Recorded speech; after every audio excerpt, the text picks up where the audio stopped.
Blast blast blast. ஏண்டா DMK கொத்தூஸ், நீங்க என்ன சொன்னீங்க? சிஎம் வாயை திறக்க சொல்லுங்க, வாயை திறக்க சொல்லுங்க, வாயை திறக்க சொல்லுங்கன்னு. லியோ பார்க்கணும், லியோ பார்க்கணும், லியோ பார்க்கணும். பார்த்தாச்சா? அவர் பாட்டுக்கு சும்மா செவனேன்னு உட்காந்துருந்தாரு. அவரை பிடிச்சி சொரிஞ்சு விட்டு இன்னைக்கு அவர் வாயை திறந்ததுமே, நம்ம எங்க இருக்கீங்களா டிஎம்கே கொத்தூஸ் கமெண்ட்ஸ்ல வந்து கதறுவீங்களே, எங்கப்பா ஒருத்தரையும் காணோம்? ஓடுகாலி திமுக இருக்கீங்களா?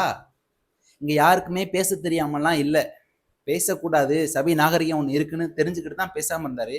அவரை போய் சொரிஞ்சு விட்டு, ஏண்டா டேய், ஆல்ரெடி நீங்க பயங்கரமா ட்ரோல் ஆயிட்டு இருக்கீங்க, இதுல இன்னைக்கு இது வேறையா? இது ஒரு சம்பவம் போதும் வச்சு செய்வோம். ஏண்டா அப்புறம் என்ன ஏதோ சொல்லிட்டு இருக்கீங்கன்னு எங்க தலைவர் சொன்னாரு. நாங்க தான் அமுச்சு வச்சோம், நாங்க தான் அமுச்சு வச்சோம், நாங்க தான் அமுச்சு வச்சோம். எங்க அமுச்சு வச்சீங்க? உங்க தயவுல தான் எங்க ஆட்சி நடந்துட்டு இருக்கா. சுயேட்சையா தான் நாங்க முடிவெடுத்தீங்க வந்தோம்னு சொல்லியிருக்காங்க.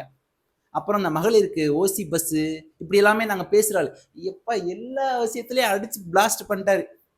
இது லியோவை பார்த்த மாதிரி இருந்துச்சு எங்களுக்கு. டிஎம்கே குத்தூஸ் ஒரு நாள் பேசுனதுக்கே உங்களால தாங்க முடியலையே. டெய்லி எங்க சிஎம் பேசினா என்ன ஆகும்? அப்புறம் ஒரு குட்டி ஸ்டோரி ஒன்று சொன்னாரு, அதுல ஒரு கண்டென்ட் சொன்னாரு. எங்க காணோம்? இல்ல எங்க அப்பாவை காணோம். இந்த மாதிரி நக்கல் நையாண்டியா எங்களுக்கெல்லாம் பேச தெரியும், பேச தெரியாமலாம் இல்லை, யாரும் கோச்சிக்காதீங்க அப்படின்னு சொல்லியிருந்தாரு. ஒன்று மட்டும் தெளிவாக புரிஞ்சுக்கோங்க, யாருக்கு இங்கே பேச தெரியாமலாம் இல்லை, பேசக்கூடாதுன்னு அமைதியாக இருக்கிறோம். அதை நீங்கள் அறியாமல் நினச்சிக்க கூடாது. அப்புறம் வந்துச்சுன்னா இப்படி தான் வரும். ஒருத்தனை சபையில் சட்டசபையில் இருக்க மாட்டீங்க, இந்த மாதிரி ஓடுகாலி தான் ஓடிக்கிட்டு இருப்பீங்க. புரியுதா? எங்கள் தலைவர் வந்து மௌனம் காத்துட்டு ஒரு நாகரிகமான அரசியல் பண்ணணும்னு நினைக்கிறாரு. அதை நீங்களே எடுத்துக்காதீங்க.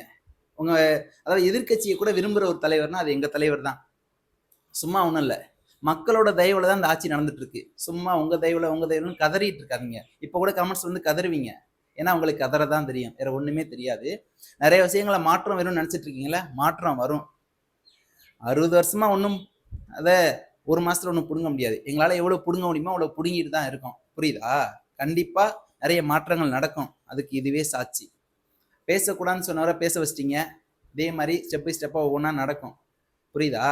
அது வரையும் கதறவங்க கதறிக்கிட்டே இருங்க. புரியுதா?